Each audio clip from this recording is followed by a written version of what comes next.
আপনার যদি ঈমান থাকে আপনার প্রশান্তি থাকবে, আপনি নিজের সাথে প্রশান্তি অনুভব করবেন, আপনি আল্লাহর সাথে প্রশান্তি অনুভব করবেন। আর বলে রাখি, বেশিরভাগ মানুষই এটা উপভোগ করে না, বেশিরভাগ মানুষই শান্তিতে নেই, এরা শান্তি খুঁজে বেড়ায়।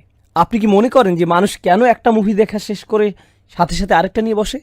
তারা প্রশান্তি পেতে চায়, আনন্দ, মজা, তাদের অন্তরটা একটু শান্তি পেতে চায়। কেন তারা একটা গাড়ি কিনে আরেকটার পেছনে ছোটে, একটা বাড়ি কিনে আরেকটার পেছনে ছোটে?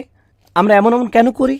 কারণ আমাদের অন্তর শান্ত নয়। কিন্তু আল্লাহ বলেন, আলা বিযিকরিল্লাহি তাতমাইন্নাল কুলুব, আল্লাহর স্মরণের মাধ্যমেই অন্তরগুলো প্রশান্ত হয়, শান্ত হয়। এটাই হলো ঈমানের আসল ফল।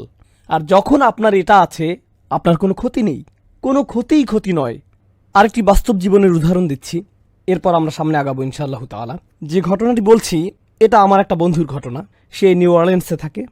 আমার এই বন্ধুটির বড় একটা গাড়ির ব্যবসা ছিল, তার দোকানে বেশ দামি গাড়ি ছিল। সে মুসলিম পরিবারের। তার এই সকল গাড়ির জন্য সে নগদ টাকা নিত, ব্যাংকের ঝামেলা সে পড়তে চায়নি। জার্মান গাড়ি, দামি জাপানি গাড়ি। তার দোকানটা পাম গাছে ঘেরা খুব সুন্দর একটা জায়গায় ছিল। প্রতি মাসে সে লক্ষ লক্ষ টাকার গাড়ি বিক্রি করত। ব্যবসা ভালোই চলছিল।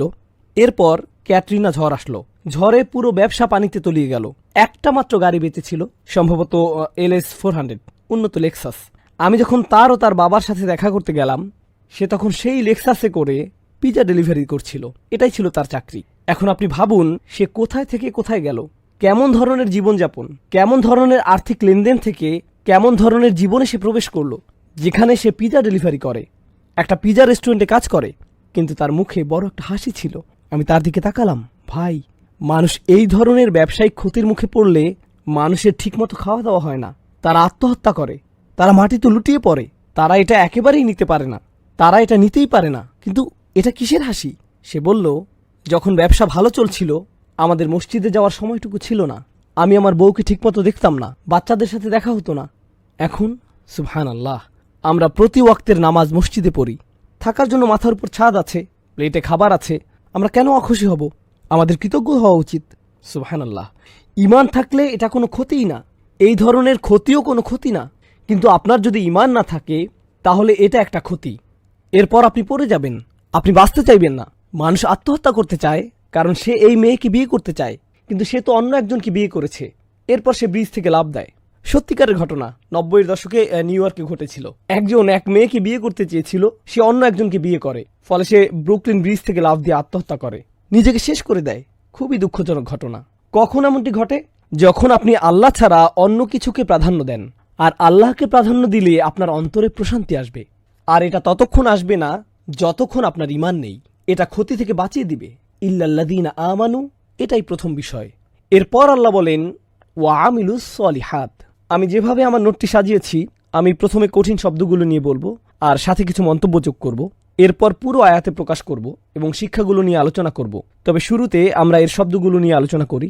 ওয়া আমিলু, আমল শব্দটি আরবিতে ফেইলের সমার্থক। একটি হলো আমল, অপরটি হলো ফেল। আমল হলো সচেতনভাবে করা কোনো কাজ, কিন্তু ফেইল অসচেতনভাবে করা কোনো কাজ। উদাহরণস্বরূপ, আমি এখন শ্বাস নিচ্ছি, এটা আমল নয়, ফেইল। আমি হাঁটছি, এটা ফেইল হতে পারে, কারণ আমি প্রতি কদমে এটা নিয়ে ভাবছি না। আপনি হাঁটতে গেলে বলেন না, হে সামনে আগাই, আপনি এটা করেন না। এটা বলতে গেলে অসচেতনভাবেই করা কাজ। যখন আপনি চোখ খোলেন সেটা কোনো আমল নয়, সেটা ফেল।